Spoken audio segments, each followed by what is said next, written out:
Hi, this is Paul on the plane, and welcome to Season 2, Episode 6 of Faking Space, our forensic image analysis series of the alleged photos we are provided by NASA and the other government space agencies.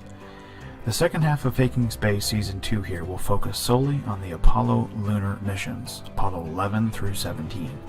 The NASA Apollo Journal site has been available for 20 years, some parts as early as 1995.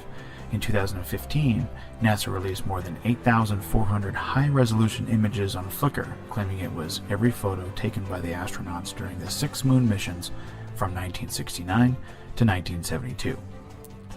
What you are about to see is the result of more than 10,000 hours of research poring over every photo, every video, every mission log, everything available online relating to NASA's alleged 6 lunar landings. The tireless researcher's name is Mr. Scott Henderson, and he's been gracious enough to share his findings with us all. Before we begin, if you already questioned whether the moon landings actually took place, this and the subsequent videos will be the nail in the coffin. If, however, you believe the moon missions did take place, just like we've all been told, this video series is going to significantly shake your confidence in that belief. Mr. Henderson has created plates of photos and diagrams and included his commentary to go along with each, which I will read. So let's begin. We'll start with one of the most, if not the most, damaging evidence that the moon missions were not shot on the moon, but right here on Earth. This is a close-up of the Apollo 17 flag. We've all been told that there's no atmosphere on the moon, and therefore there could not be any moisture, right? Then why is the flag wet? You can see it is drying from the edges in. Additional photos in this series will reveal other areas of moisture and even standing water. The Apollo 11 LEM is on the left side, and the Apollo 15 version on the right. The helium tank has been removed, not repositioned, to accommodate the rover on the descent stage of the LEM. The helium tank was used to pressurize the fuel to deliver it to the descent engine. Without the helium tank, the engine will not run. And any change in equipment would require the entire machine to be rebalanced as well. A display model or prop for a stage set can easily be modified to fit the needs of the filming being done. Further, there is no evidence that the engine has been fired in any of the videos or pictures. The lack of visible exhaust or heat waves, crater, or scorching the paint on the exhaust bell housing, as well as the lack of moon dirt on the footpads, is the same for all 6 of the missions. And where the descent stage has a helium tank or not, makes no difference. Where the engine is capable of running or not, makes no difference. Apollo 16 Cuff Checklist. The checklists are prepared months before launch. However, the information contained in them is impossible for NASA to know in advance.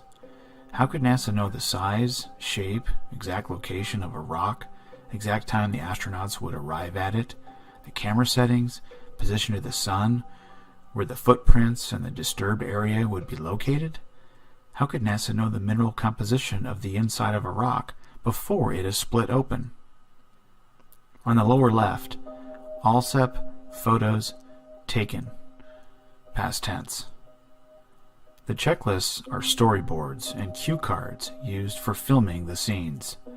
The astronauts, when wearing the suits, could not hear instructions from the film crew, and the helmets would restrict their vision, so the cuff checklists were used in Apollo 12 to 17. Apollo 11 did not have these lists. Apollo 17 checklist contains impossible details, locating 4 craters to drive through and around. This is a very well staged scene. One astronaut operating 2 cameras and taking photos at the same time. Jones is the inspector for the filming, and his location of where he is standing is clearly marked. So what is he doing on the moon? Well, they had to make sure Jones wasn't in the shot. It's a director's note. Jones was the inspector of the simulation video shot weeks before takeoff, and this is the same video that NASA claims was taken on the moon.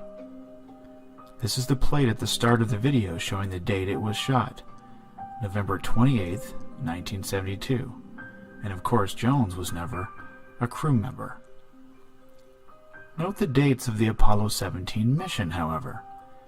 December 7 through 1972. But the video was shot November 28th of them on the moon, more than a week earlier. In our next video, Mr. Henderson shows evidence that the Apollo 15 LEM was dropped during the videoing of its landing and damaged significantly.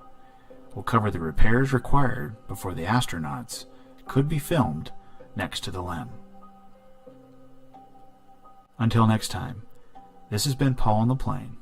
On behalf of Mr. Scott Henderson, thanks for watching.